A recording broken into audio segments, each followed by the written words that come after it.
With the mayoral elections slated for the 20th of January tomorrow, there is divided opinion on the performance of the incumbent, who is Lord Mayor Erias Lukwago, how he has performed over the last decade while in office. The rest to City Hall has some 6 candidates. You have Mr. Senkubuge, you have Mr. Mayanja, aka Chameleon, you have Innocent Kawoya, you have Ragadi, aka Daniel Kazwe, Nabila Nagai Sempala on the noob ticket, and you also do have Erias Lukwago himself, the incumbent, yes, Lord Mayor of Kampala. But then I do have Innocent Kawoya.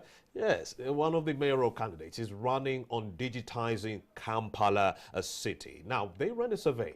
They did talk to some 1,200 respondents who did say they prefer a digitized Kampala city. That's 95% of those respondents. They preferred a digitized Kampala city. And 28% said they would vote for the Lord Mayor, Erias Lukwago, to continue with another term in office. But I do have the main man himself, Mr. Innocent Kawe, with whom we are going to be having this. But how ready is he to actually get on with this election tomorrow? A very good morning, sir. Good morning, sir, and good morning to all the viewers of NTV. It's really, really interesting. Kampala voters want to see a digitized city. How did we get here? Well, Kampala voters all use mobile money, especially those that own businesses. So digitizing starts with making sure payment rails are built and are usable by everyone. And when, together with my campaign, when we met more than 200,000 people around Kampala, all of them said they had received or made a payment using mobile money or a mobile banking solution. And that's where the story starts from. The story starts from a tired population of Kampala residents who, like you have said, a survey by Standard UG released by Poll today says that 95% of these people prefer a digitized city.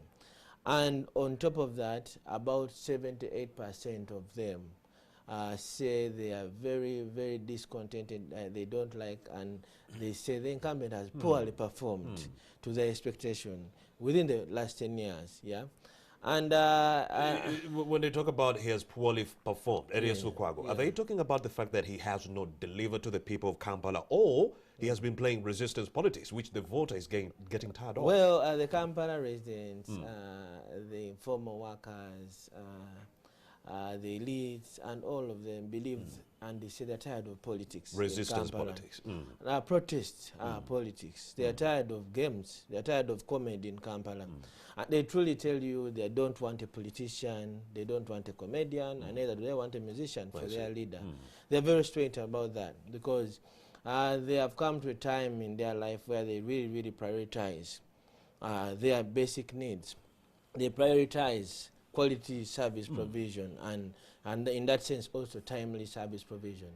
And they say they want Kawoya Innocent for their Lord Mayor. Let's interrogate the pros and I don't think there are so many cons, but then let's interrogate the pros of having a digitized city.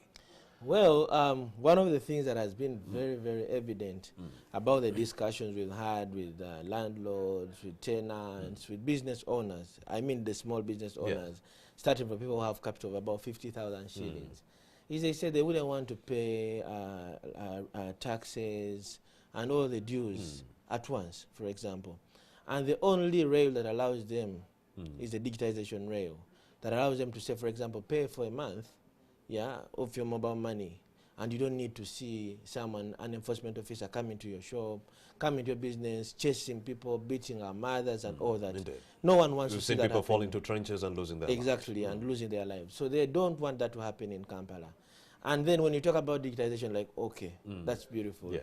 Of course, social media has played a very important role in digitization, much as it's just a small bit of the spectrum.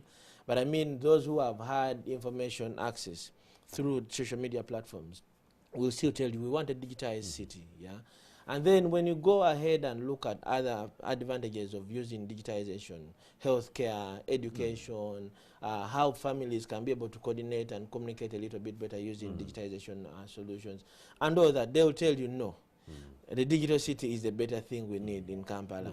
And amazingly, these people are not only saying they want a digital city, but more than 48% of them out of 100, and we are 11 candidates to say, more than 48% of them say Kaweya should be the Lord Mayor.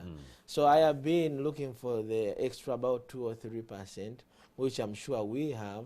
And by rating online, the ratings say that Kaweya will win by 90%. Of course, Innocent Kaweya, of yes. course, when you talk about a digitized city, it would go a long way in helping so many of the people who have been wallowing on the black market. I'm talking about people in the informal sector, people who are not on the grid. So the plan is to get these people who have been wallowing on the black market, to get them onto the grid to be able to market their produce on the internet. Yeah, exactly. You know what? When we talk about building an ecosystem, a digital ecosystem, that gets every Kampala resident to be known by what they do. I mean, I am a cleaner, and I need people to know that I am a cleaner, so that when they have opportunity, they're able to offer the same for me. Is saying that we are broadening the spectrum of opportunities for the people in Kampala and the other cities available. And no one wants to miss out in that city. No one wants to be in a Kampala that is so analog, where the leaders tell you they don't even use WhatsApp. I mean, no one wants to be in a city where the leaders think and tell you that I have my manifesto in this book. Yeah, and I mean, they never tell you what they are going to do for you, but all they keep telling you, I have the manifesto. And then, on top of that, they keep telling you, we are fighting for you to win this and ABCD. And then the youth in Kampala, the women, want to make sure their children go to school. They want to make sure they have a decent home. They want to make sure they have a meal, you know.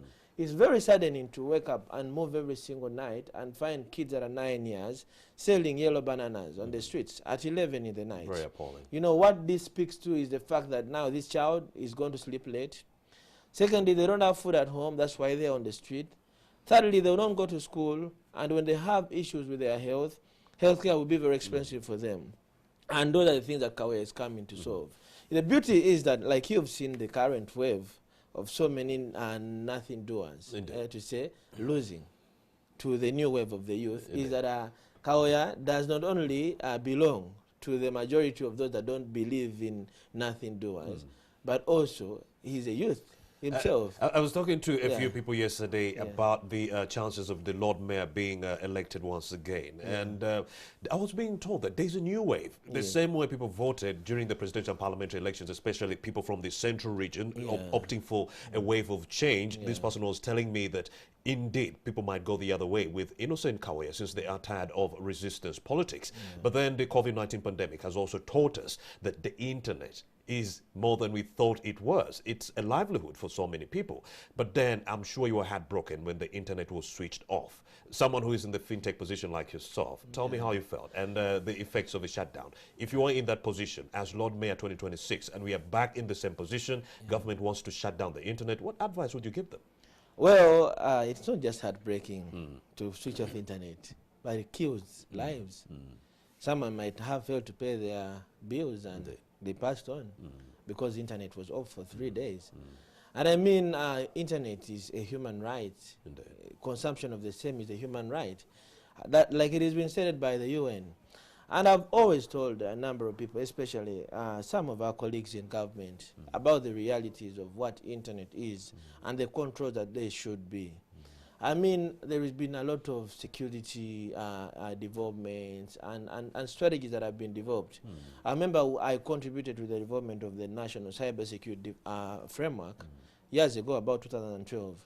And when we were doing a bit of this, there were strategies that were put in place to mitigate situations that come with risks of people losing lives, having miscommunication, misuse of the digital platforms, especially the social media platforms, to communicate and all that.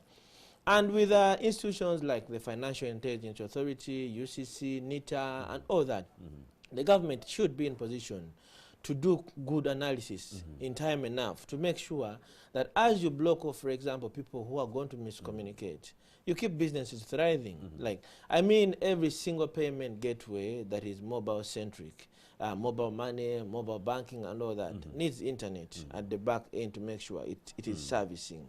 And see what you're doing. Indeed. Mr. Innocent Kaweya, internet aside, I've seen you go onto the ground, talk to the Mutuawansi, the people who have been wallowing in poverty. I've seen you talk to prostitutes. I've seen you talk to street children, trying to help them change their lives to turn for the best. Tell me about that situation. I also do know, because it's largely different for you. Politicians have been eating or drinking tear gas on the campaign trail. They've been beaten by police officers or members of the security forces. How has your experience been on the campaign trail? Well, one thing is very clear for me. Of course, it's unfortunate some have been beaten and for the wrong reasons. I have seen the new opposition leader, Bobby Wine, Honorable Chagulanyi Robert.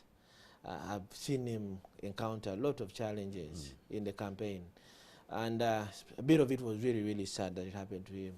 But I've also seen a Kampala where Kawoya Innocent has been running a clean campaign, I saw that. a smart campaign, respecting businesses and every resident of Kampala and our leadership for the same, because we were given guidelines.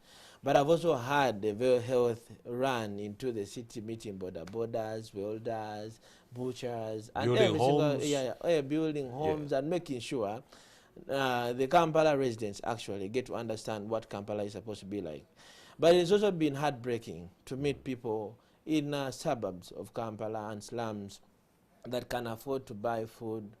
They buy charcoal to prepare it, and then they run short of 100 shillings to buy water and prepare their food. You know, and I mean, so no one is thinking about. So for example, someone is in Chukuba Mutwe, someone is in Chimombasa in Baise, someone is in Kazo, Angola, and whatever is happening is that 100 shillings fails them to have a meal. Yet they avoid bought food, you know, and things like that are things that the city should be able to solve and help everyone live a life that is enjoyable in the city. And I'm excited that we've been received by 99.9% of the people we've met. All right. All the best for you, Innocent Kawoya, tomorrow when voters go to the polls to elect their mayoral LC3 and LC5 representatives tomorrow. Innocent Kawoya, thank you very much. Thank you so much. In studio, I have Nabila Nagai Sempala. She's running on the NUP ticket. And I also have Daniel Kaziwe, a.k.a. Ragadi. He's running on the NRM ticket. There's a poll that is in my midst right here, authored by Standard UG. It contends that most of the Kampala voters who were talked about this election on Wednesday, they did mention that 28% of them would vote for the incumbent Erias Lukwago, 40% preferred Kawoya Innocent, who is on Zoom, while 13% were for Joseph Mayanja. Nabila Nagai Sempala had 8%, Daniel Kaziwe pulled 4%, and Charles James Senkobuge 1.8%. 2.2% would vote other candidates, while 1.7% wouldn't vote at all. Both gentleman and lady join me right now in studio. Very good morning, Nagai and Mr. Ragadi. Mr. Ragadi, you've pulled, what, 4% in this UG standard opinion poll, and it seems like Kampala has always been for the opposition. NRM has never taken Kampala leadership. What makes you so sure that this time round you might have a chance? You see, anything can happen in the world. That's politics for you. Did you ever think about the pandemic coming to Uganda? No. To the world? Yes, but I did in around August, September. If you make polls, how many days or how many years are we going to be with the pandemic? The pandemic is still with us. We have to live with it. So reality kicks in. I have to tell you now, if people start talking about how they do these polls, polls are not the votes. Votes are different. So they could be painting a different picture. I'll tell you, my friend, is people who vote wake up one day and they think about the person they want to vote. And that's what they do. But I don't know how these polls are conducted. Maybe in the ghetto or in the city, upmarket. I don't know the people they see. I don't know who, how they do it. Afrobarometer was closed. It gave President Museveni 53%. He got 58%. They were unlucky. Because now, if you get 53 and they're talking about 58, what if it went worse? Many people talked about Bobby Wine becoming the president. What happened? So you see, votes matter a lot than thoughts. This is reality. What does Daniel Kaziwe bring to the table that might compel the voter to look the other way? Well, personally, I'm born and bred in Kampala, and I know the problems of Kampala. I'm a businessman, but if you see the problems in business today, rent is high, garbage collection. In the same mall where you're working, the power tariffs are very, very expensive. If you go to the ghettos, garbage collection, drainage, service delivery is difficult because there's no feeder roads that go into the ghettos. Um, there's a lot of unemployment, so many youth. There's a lot of poor roads. Some of these problems, we don't need anyone to come from abroad to help us. Garbage collection is a business, but who does the business? If you look at what is done in Europe about garbage collection, there's selection in garbage. Plastics are put aside, bottles are put aside, and the agricultural waste. What is done in Uganda, the agricultural waste and the plastics are put together. So today, if we thought about a clean city, I've never seen a plastic garbage bank. If we think about the garbage collection in Uganda, or in Kampala today, it is done on a very funny selective system where you have Nabgabo up deal, you have Bin It, you don't know where they came from. We need to be open and say, okay, we're going to give you a tender, and we need to know the right people to work for Kampala. Right now, if you went to Kasokoso, the ghetto, a truck cannot enter into the ghetto. That means all the garbage that is collected is either thrown into the channel, natural channel, or it is left to make a hill. So today, the main problems that people of Kampala suffer with is drainage, garbage, poor transport system, no registration. No one knows the number of border borders in Kampala. No one knows the number of taxi drivers in Kampala. And then you think you're planning for people you don't know. Registration. If we want to run away from corruption, let us digitalize registration. And we know if anyone has a permit to build a building, this permit can be seen publicly. The buildings are falling over people because the permits are done on the table. So basically, Kampala is the foot of the city, not the face. But the face of Uganda would be Kampala. Daniel Kazibwe, he is the NRM flag bearer for, the mayoral race that will be taking center stage tomorrow. I also do have Nabila Nagai Sempala. Nagai, every election cycle, all the chants that I get to hear are Omolodi Aliwa, where is the Lord Mayor Edias Lukwago? But this time around, I haven't been hearing such chants. Could it be that there's a new wave that is blowing like what we saw during the presidential and parliamentary elections when people chose to vote for change? Would you be getting a chance this time around based on those factors? No, you see, right now we have to do a recap of what the campaigns have been. That's it. Because officially, I think our campaigns ended yesterday. And all we can do is bring an overview of what these campaigns are about. These campaigns have been very surreal because they've not happened. Because Kampala is one of those areas that the Electoral Commission deemed unfit for campaigns. And for the Lord Mayoral campaign, Physical campaigns. Physical. But what is digital campaigning? NTV, like right now? This like I said, we stopped campaigns yesterday. So this one is a recap. So it doesn't really matter. So you haven't had any airtime during the official campaign trail? Like I said, our people are still very African. I see. And communal. People even, you can't say, oh, someone died. You'll tell them, oh, our condolences. People want to appear. Actually, it's an abomination for someone you don't know in the neighborhood if they die and someone doesn't make an appearance. I see. So politics is local. There's nothing like artificial or digital about politics, because campaigns mean that someone will come out at designated time, go to the people. It has never been about anything else. It's about the people.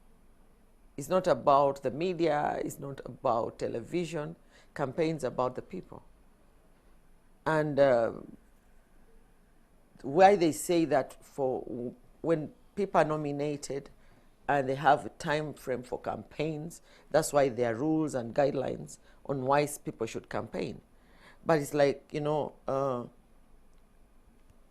what are political campaigns? Political campaigns are about democracy. Democracy is people deciding that among these candidates, this is our preferred candidates. How do they appear to them? I don't think that digital is really intense as people imagine.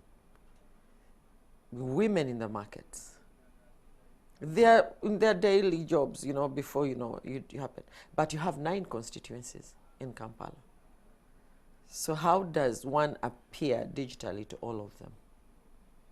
Like I say, this is an abnormal season, an abnormal time. And I think the people will make a decision based on what they believe inside them. Yes, we've tried to go out, but door to door at the city, because Kampala is a region in all parties. You can't campaign regionally, which is not an electoral college, because with the electoral college it's possible. But this is, adult suffrage. So what I think is, with the unrest that has been there, security harassment of NUP, cordoning off like all places, and intimidating the voters in Kampala. I think all I can say is that people will just make a decision based on their conviction of where Uganda should be. Or where Uganda is right now. Aren't you afraid, since you were not able to send a valid campaign message because of the factors you've just mentioned, that people might actually vote according to how they've been feeling, which is the Lord Mayor who has been the incumbent? I think it is very premature, because if people were not allowed to exercise and renew mandates, then everywhere people would remain in office. Right now, the office of the Lord Mayor in Kampala is vacant, and that's why there's been a campaign. So for us to imagine that there shouldn't be any renewal of mandate in any office, whether it's for the Lord Mayor or for the MP or for a councillor, I think that would be defeating the whole purpose of democracy. So what I think is that there's some sense of entitlement that some sections of like the media portray. Like I say, if they didn't, personally, I've just heard about the polls. Polls are commercial, and it's only people who are naive who think polls just happen. They're commissioned. Some people pay for them. Actually, individuals come out and say, I'm commissioning a poll. Maybe I should have commissioned mine. I see. So I don't think that has any value, because people would ask. So these are companies that are paid. I don't think that they are voluntary organizations. Speaking of issues as the NUP flag bearer, before I get to Rugged D, what do you intend to tackle when you become Lord Mayor? Just in case. The pertinent issues plaguing Kampala City. What are you looking at right now at changing if you get into City Hall? NUP has a manifesto, which I fitted. And we know very well Kampala is on the go. Kampala is a metropole. Kampala is one of the areas that has the impact of rural-urban migration. I think all the buses that leave all the regions of Uganda bring people into Kampala. They don't really, apart from the COVID scare and the hunger that took them out. So the problems of Kampala are numerous. And like I said, there's transportation. There's lack of green spaces in Kampala. There's lack of child play areas in Kampala. We don't have parks. We don't have recreational facilities. The city should provide all this. The city should be involved in traffic management. What I see now is that it's like no one is concerned. It's like, oh, everyone looks at the traffic police. No. Traffic management is the city responsibility. The other area is the imposition of heavy taxes on the people of Kampala. We have people who have like 2 rooms, and even before they can collect money, revenue collection and taxation is breathing down their neck. So we need to review as a city how people's income is impacted by overtaxation. People pay rent where they stay, where they work. And I don't think... The building itself, property tax. Yes. And what I think is that there's been very little government intervention in people's businesses. Actually, government thinks that businesses in Kampala are milk cows, which is about milk. You realize that most of the neighborhoods, someone invests a lot of money in building their commercial, like I say, commercial properties, but usually it is them to do everything. All the utilities are done by the individual. Actually, the city looks on, and you realize that even when the roads to these neighborhoods, the drainage in these neighborhoods, usually it is the individuals who eventually come together haphazardly to have some semblance of a planned neighborhood. I think Kampala deserves planned neighborhoods, which we don't have right now. Kampala deserves social amenities like schools that are designed to fit into every parish. And like I said, the drainage problems in Kampala are a mess, like garbage in drainages. You know, you realize that our sewage system is a mess. Not, I think, like, it's almost like not even 10% relies on the public sewer line. People have independent sewer system. So I think for us to have a city that each individual and each household is on its own does not belong to this century. And I think we need to tackle all that and have the Kampala that we all deserve.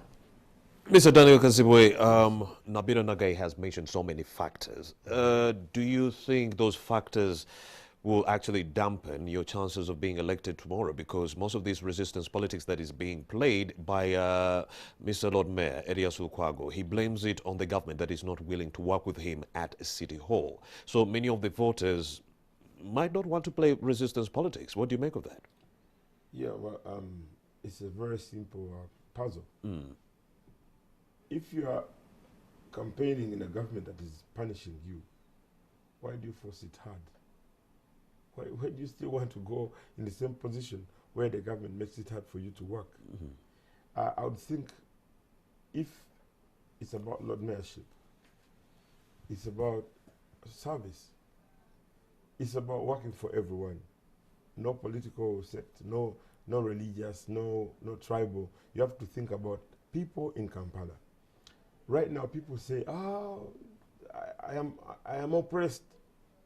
But the more you say that, why do you keep putting up posters to become the same post that is punishing you? So at the end of the day, I'm thinking of service, delivery than politicking. What is killing the work in Kampala today and ways of how people are living is the politicking, where someone starts claiming that, oh, I would have desilted this drainage system, this channel, but the government has failed me. Government cannot fail you to collect garbage. Government cannot fail you to register how many people are working in the markets. Government cannot stop you to help the Batembe. You see, there's a funny thing about reality in Kampala. People tend to say they're oppressed. People tend to say they're squeezed to the wall. And then they still want that position. So for Mr. Elias Lukwago, me, I'm a straight Ugandan. I you know, if I'm saying something, I have to bring it out. You do not need to politicize service delivery.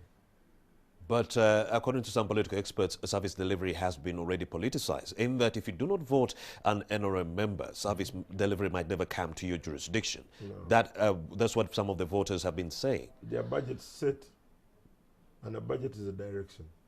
So once they say this budget is for the roads, why do you take it for the rivers? The reality is the position of a Lord Mayor is not the position of an MP. You see, when people give you, they put faith in you to elect you, you have to deliver. You have to help them, because people are suffering in the markets.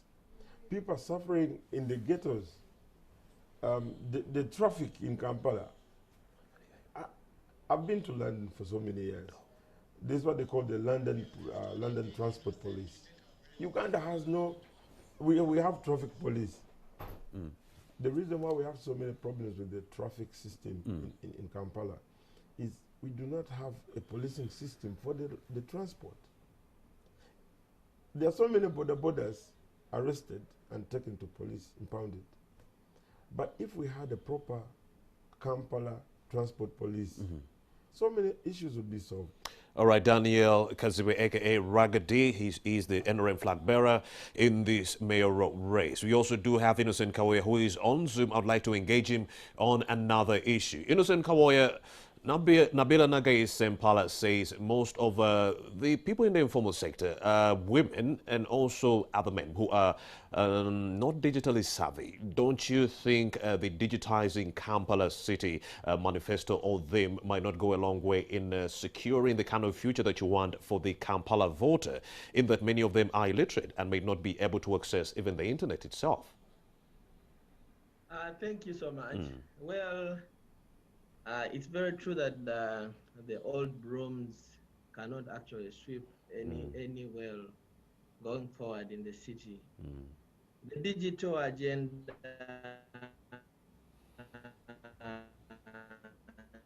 the digitization of things is something that in the country and worldwide. I heard Honorable Robert Chagulanyi recently speaking about digitization, the president of the party that the Honorable lady represents, and saying digitization is the way. And I'm sure that is contradictory for her actually to say that digitization is not the thing. I have been in markets, I've met informal women that receive orders on WhatsApp, on SMS and all that, and that is all digitization. And digitization, like I always say, as an expert in the space, digitalization starts from a GMS point of view. It starts from someone being able to receive a call, from being able to receive payment using mobile money or mobile banking. And like different studies have shown us, COVID taught us that digitization saved so many lives, hundreds and hundreds of millions of lives, because digitization is the real deal. And just like the NRM flag bearer, Mr. Daniel, stated as well, that digitization of registration is very vital and essential. And that is when we always come in as Kawea for Kampala campaign, telling you that, look here, we need to create a digitized ecosystem, one that allows every single resident of Kampala to be known by what they do. I'm a garbage collector, I am a vendor in the market, I am a border rider, I am a teacher, I am whoever I am in Kampala, and I need to be known by what I'm able to provide to the city. And the reverse is also true, that when the city knows me, we all can equally benefit. We are envisioning building a city that builds and benefits everyone that lives in Kampala. And for that reason, I'll tell you that no other agenda and no other solution other than a digital rail will make a difference for Kampala now and going forward. Of course, it's so crazy and it's so funny how most of our early leaders have a very great sense of entitlement. I mean, many of whom have been MPs for 15 years, others for 10, many of whom have served for 20 years, and they think they deserve to lead us. Yes, for the fact, and without disrespecting any of them, is that we have better understanding of the city we live in. We are living in an age where we have understanding of things that should be done for children, for women, and for the youth. And I think it is only noble that our earlier leaders give us a chance to make sure that we solve the problems of our people. I mean, when someone tells you about entitlement, you might never get to understand it until when you get to analyze that majority of the MPs, some of whom were ministers that lost during the recent MP and presidential elections, were because they thought they were entitled to being leaders. They don't want to give anyone space. Someone is saying that we want leaders to run for 10 years and they want 3 terms. Oh, they want to switch from one position to another. And the thing is that they are, even when they switch positions, they have done nothing for us. I mean, it's crazy being in a city like Kampala, a person like me, and I have never met the incumbent or the mayor that we have today. I don't know them physically, yet have done a lot of things to develop All Kampala right, and Innocent Uganda. Kawoya, he's one of the candidates Yeah. running in this mayoral race. We are going to be rectifying a few issues. Let's go for a break. We'll be right back with more of this conversation on the mayoral debate. Welcome back to Morning at NTV with me, Romeo Busiko. I still have Nabila Nagai. I also do have Ragadi, aka Daniel Kazwe, and we also do have Innocent Kawoye on Zoom. We are talking about the experiences they went through on the campaign trail. Nagai, enlighten us. 2021, before even the campaigns, 2020, the year preceding to this, the impact of COVID affected everything. I see. It has affected schools, it has affected businesses, it has affected social life, it has affected entertainment, it has affected practically everything. So even going to these campaigns, my view was these campaigns should have been postponed because the country was not prepared for a campaign under such circumstances. Reality is, Electoral Commission insisted that it could carry it out, but we've seen the chaos, and that has ensued because of that. The Ministry of Health has been like dragged into a political campaign because the guidelines and the mandate of the Electoral Commission under the current law does not provide for the kind of SOPs, the kind of regulations and enforcement that have even resulted into killing people, shooting people, maiming people, tear gassing communities, and actually creating a mini civil war in the country. So, like I say, it has been absurd, it has been a messy campaign period, and I don't think this country should ever, ever go through such a process. Anyway, and like I said, Kampala has been double hit because after the campaign started, then they said, you know, we'll see, we will campaign. Then after a while, they said, now Kampala is among those, you know, like red zoned areas. Like say, you know, Kampala, no campaigns. Like I said, okay, so how do you campaign? How do you maintain social distance even when you go door to door? What does door to door mean? Door to door of how many households in Kampala. I don't think there is any candidate at the level of the district of Kampala, city of Kampala, who can manage to go door to door. And the other one was for the Electoral Commission being unsure of where the enforcement should stop. Because along the way, we've seen that the campaign, that's why they say it's general elections. General elections means they are not segmented. They are part of a whole. Each segment, like 14th, there was one of 12th, there was one yesterday of 18th for people with disabilities. Workers MP. Yes, and workers. There will be one tomorrow. There will be one on the 25th. There will be one on the 3rd of Feb. So there are a series of elections in these general elections. Indeed. So for us to downplay it, and these are decisions that are going to affect Uganda for the next 5 years.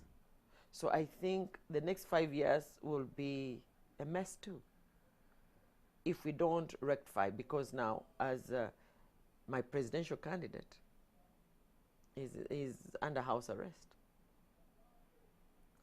He actually didn't campaign, he was like being fought. My presidential candidate had bulletproof, because anytime, you know, he was a candidate for shooting. So like I said, these campaigns, it is, the people are watching because they are part of it. They are the ones who have been targeted, especially when they've tried to rally behind the no presidential candidate. So even the votes, we've been under another lockdown. That is digital lockdown. The internet was off. So I don't think that you can call this an election, but you can call this maybe selective selective positioning of government to forcefully renew its mandate without the people. Because how can you say that with these SOPs, with the COVID, with switching off the internet, with shooting people, with tear gassing communities, with massive arrests, people were arrested and not charged, disappearances. Like I say, this is a mini civil war. Despite all these insufficiencies in the electoral roadmap, Nabila Nagai Sempala, you've kept your name on the ballot. Why? Because it's my right to be... Even though you think it was not fair? Being fair is decided, or being unfair is decided when people are involved. So if we weren't involved, how would we even talk about fairness or unfairness? So for you to So rate in the something, race to expose the insufficiencies in this electoral roadmap? no, we are Ugandans, and it's not a privilege for anyone to ask me what I would want to contribute to my country. So NUP is a registered party, like all other parties, and the Electoral Commission is supposed to just manage the electoral process. It's not supposed to prescribe an election, because there's a law that prescribes how an election should be. So like I said, in these circumstances, even the law was set aside. So the law has not been applied across board. I would see the NRM presidential candidate, you know, the people would be saying, oh, you'll keep calm, your president is coming, he'll wave you at you at a distance. And I said, oh, I wish the same would have been applied to my presidential candidates or others. So my experience in this one, I've gone through 4 elections. this does not even come close. Daniel Kazibwe, do you also share the same sentiments with Nabia Nagai Kampala on this election? Well, some are different. But the time given to us has not been enough. And the SOPs are so difficult. For Kampala, we have to take all the divisions, all these villages, and the SOPs, you have to follow that. Meet about 200 people. So if you're meeting 200 people every day, you need about 7 months to do your campaigns. And don't forget, physical campaigns had been cancelled. Yes. And then when it became to the digital, where you don't have to, when they said Kampala is it's a no-go area, Yes. it was difficult because NTV is expensive. To get a chance to be played or to get a chance to talk about what you're going to do. But this is free of charge, Mr. Kazibwe. No, this is we're talking about the finals of the campaigns. I hear you. But the reality is where you have to pay to come and talk to the people. So it's been hard for some candidates. Very, very hard for everyone. And not only this TV, because there are more than 27 TVs, Indeed. where you're not given the prime time. The rich people are given the prime time. Now, if you're given time to talk about your issues, sometimes you're given midnight, where no one is watching, which means you're going to pay, but your money will not be worth your talk. Secondly, the SOPs, following everything about COVID and campaigns, they don't combine together. It's like house to house, that the door-to-door kind of campaign was so difficult because meeting those people, they tell you their real problems. Now, if you go to like a village where you have about 500 houses, and those are 500 problems. When every time you talk about a scientific kind of door-to-door campaign, it means commercial. And the rules, the way we have to engage with people, no commercial.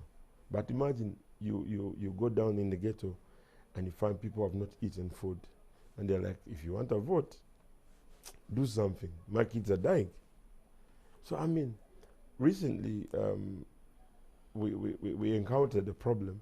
We went to a place called Navisaru, where people's the garbage had blocked the drainage. So they said, if you want to get a vote here, just get us a tractor. Start with the work. So you're like, but I'm campaigning.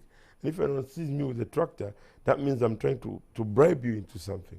So these are the problems that we've been facing. Door to door is difficult, very expensive. Advertising, the posters, the billboards, they're very expensive. And they have not given us time or money to do these things. I think it's going to be a difficult decision for people to make. If people don't listen to what your ideas are, Indeed. if people don't know what you're going to do, the way they're going to vote is just like, I call it virtual vote. It's the thought is very fictitious. Like someone, my friend Innocent was talking about digital. Digitizing Kampala. That's part of the small thing that has to be done in Kampala. Kampala, you don't have to do a digital process to become rich. The man selling onions does not want to do anything digital.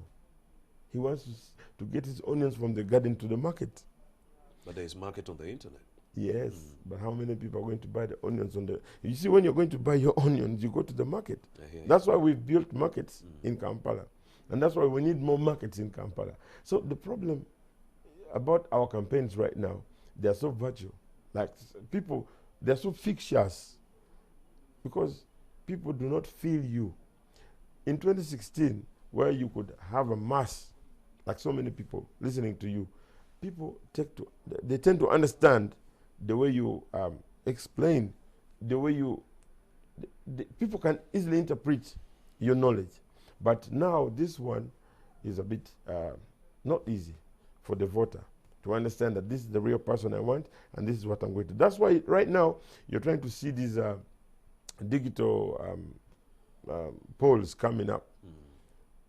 Someone could pay any company to say, you know what, let's make a poll. And then someone creates it. To look in a good light. Yes, of course. I've seen many graphs. Before the election of the presidentials, there's a graph that came that showed the winners and the losers. But that's not the reality. Reality is the person who puts that vote in the box. And so many people talk what they want. Now, like the problem that we have in Uganda is the first problem is mindset. The second problem is you, the journalists. The media is misleading the country. Explain. What you see is not what is the reality. So many people talk and a few people act. Explain very well that part where you say the media is misleading the country. Yes. I want to understand that. Today, journalism became commercial journalism. If you're poor, they will not see you. If you're rich, your statements will be heard. So today, just imagine that man from Maogola who doesn't have money to come to NTV. How is he going to come to be seen by people? How is he going? Now for anyone campaigning in Kampala, now for the divisions we have, every TV is expensive. I believe even as media practitioners ourselves, there are the questions we were posing for the Electoral Commission. That Yes. how will the layman who would want to access these media stations be able to if they're so expensive? Yes. That was the case. And we talked about how it would create an insufficient electoral roadmap where the politicians might not be able to send their message to the potential voter, Yes. hence disenfranchising the voters themselves. Yes. So do you think this is what is going to happen on Wednesday? That's what's going to happen. But I mean, with God's mercy, so many things can happen. But the reality is, if you tell me you don't do campaigns, and I need to go to this place where I like Nalukolongo Channel, where I need to know exactly what happens when it rains. When I go as Ragadi, people will gather. You cannot stop them to gather. That's the same problem you saw with Bobby Wine. You could get somewhere, people want to come and see the man. So if they want to come and see the man can't stop them. So these are some of the problems that we've encountered in these campaigns. And also, it has been very expensive. If you do a campaign and you don't pay the press in a different way, you're not played. So you're going to pay for the airtime and you're going to pay for the cameraman. It's kind of, it has been very expensive, very unfair, very unrealistic, and very difficult for. Indeed. I've had all the challenges. Now, let me engage you on what could have been done better. Nabila Nagai Sempala, what could have been done better during this campaign period? Like I said, we could have postponed this election. Number one. Number two, the Electoral Commission should have been very clear on how, realistically, these campaigns could go forward. One, would they be affordable? Like I said, because affording a campaign means that it's already commercialized. Because there is a value component to the change in the way traditionally this country has held its campaign. So number two, with the impact of COVID, how has it affected people at the household level? The poverty levels, the hunger in our homes, the hopelessness when children are at home for 1 year. Okay, let's just compare the digitalization that we're talking about with how online education has been realized. I don't think even the Ministry of Education has achieved when it comes, because like I said, my brother Kawoya was saying about digitalization. We have already the 1 year for most of our students, because what we are talking about digitalization, our children have not gone to school for 1 year. So why do we talk about digitalization when you know, the online education has been prescribed, but it's not been achieved because it's not possible? So I want to say that after the mistrial of education and our children amidst COVID, we didn't need another experiment, another failed experiment. So education has been impacted by COVID. Our children, all students have been affected by COVID-19. And in the mix, the campaign has happened. So what we can say is COVID is a new phenomenon across the world. And even the way we carry on with our business needs to be openly debated. Our SOPs enforcement, I think Uganda took it to another level. I think, by the way, we are unique. During the campaigns, the military became the COVID police. Enforcing and managing COVID has become a security affair. And I think going forward, I think we need to do a review of what this election amidst COVID has done to our economy. All right. Thank you very much, Nabila Nagai Sempala. At this opportune moment, we'd like to take you to Entebbe, where our reporter, Ivan Walanyolo, is on standby to talk to a few voters on this mayoral race. A very good morning, Ivan. What's the latest? To you, Rami, and our audience, I am coming to you from Entebbe municipality that partly makes Wakiso District, and we know that tomorrow Ugandans will be again going to the polls to choose their district chairpersons alongside their councillors. In Entebbe, a tighter competition is between the incumbent, who is Matia Luanga Bwanika, who has served a term running down, but also seeking another one.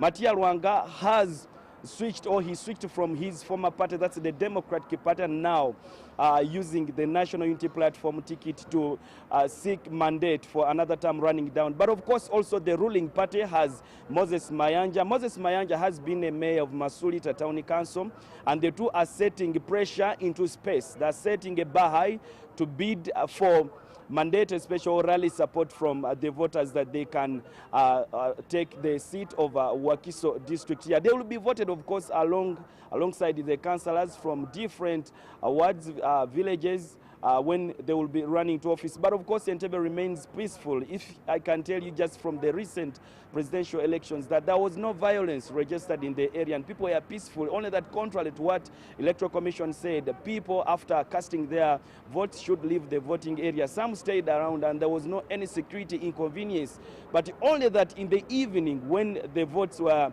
going to be tallied, that's when the security, especially in Entebbe areas like Banga, Nachuogo, where the presidential candidate Fred Mweskia casted his votes, Kitoro, Leisure Park, it's when security, you'd see security now starting to send away people. Some were beaten, but from the personal point of view and the press team, were very many press guys in the area, and we are surprised that in the evening when the votes were going to be tallied, the security even started sending us the press away. We were not allowed to access any tally center. And actually, even those who had the accreditations, including I, would not go close. I can just tell you, one of the security chiefs from Banga Nachuogo, if I can be very specific, he came to us and said that we do not expect you to be here. I don't have reasons to justify because I am not accountable to you. And each one of us was wondering why such, command was being executed. But I have sought a comment from their top chiefs. Why did they have to even send away the press? But of course, everyone tells you that was unlawful. The trick that most of these security guys use, they do not have their tags or ranks, so it becomes very difficult for you to notice someone, whether by name or by rank, that you can be able to maybe speak to their chiefs and say it was so-and-so who said this. But of course, like I said, people in Entebbe remain very peaceful, only that I can say the security, I think, provoked people in Entebbe, even if there was no chaos. But you see people being beaten for no reason. Even the press, send away by force, leave this place, you're not supposed to be here. So actually, I can say that Entebbe per now is peaceful, and we hope that tomorrow's election will be peaceful as well, unless maybe something comes along the way. But of course, in case of anything, we'll get back to air and notify the public. Romeo, back to you. Thank you very much, Evan Walanyolo, for that prompt update. I still have Nabila Nagai Sempala and Rugged D. They will be giving us their parting shots before we close this interview. Nabila Nagai, where do you see Kampala in the next 5 years? I think Kampala needs renewal. Kampala needs to be better planned. The residents need to be involved actually in the management of their city. I see. Right now, for the last 10 years, Kampala City Council has been off limits to the public. I've not seen a lot of public council engagement. And council is an area, actually, I've seen Parliament become more accessible. You see buses driving from all regions to come and visit Parliament. I've not seen the residents of Kampala being encouraged to visit their city hall. So I want to see that happen more. That interaction between City Hall and the residents and the of Kampala. public. I see. Because if City Council is serving the people, why isn't it a community place for people to go and access the council services and leadership at an open level? So I think that needs to be upped. You're vying for a people's city hall. All right. And Mr. Ragadi, parting shots, where do you see Kampala now and in its future? Well, right now, Kampala is bleeding. Strong statement. Yes. If you look at the way people are working in the markets, it's difficult. If you look at the way the taxis, the border borders, if you look at the way the hawkers are treated, we need a better Kampala. In the next 5 years, we need to have, everyone is supposed to be in the city. This is not a city for the rich people. It's a city for all. The poor can have a place to live. The rich can have a place to live. This is a Kampala for everyone. And in the next 5 years, I think, if I'm elected as Lord Mayor, I think things will be better. Because so many people really want to see better Kampala. The street lights everywhere, the phone thieves everywhere need to be sorted. Really, Kampala, right now, Kampala is crying. But in the next 5 years, if we have a new Lord Mayor, I think it will be a better Kampala. Mr. Daniel Kaziwe says Kampala is bleeding now, yes, but then Nabila Nagai Sempala is vying for a People's City Hall. That's it for this conversation. My name is Rami Busiku. A special shout out to Innocent Kawe, who's also in this race, Mr. Senkubuge, Ronald Mayanja, Erias Lukwago, and all the other candidates in this race. Please, yes, let's go and vote tomorrow, but also exercise the SOPs. My name is Rami Busiku. To all those kings, queens, boys, and girls who are celebrating their birthdays on this particular day, enjoy a very joyous birthday, but be cognizant of the fact that COVID-19 is still here. 38,085 cases right here in Uganda and 95.5 million all over the world.